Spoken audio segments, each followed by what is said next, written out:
we're going to be making this giant paper flower using coloring pages that we're going to fold and glue into a 3D sculpture, if you will.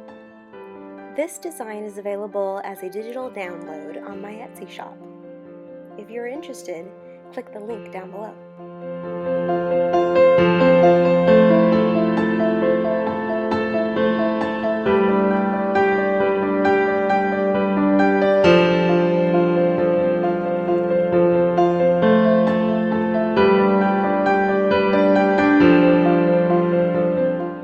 After inking the drawing, I printed it out on a piece of cardstock paper.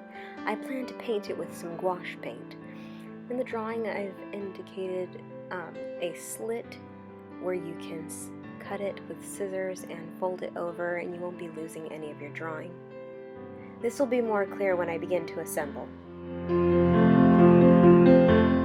I absolutely love this paint case.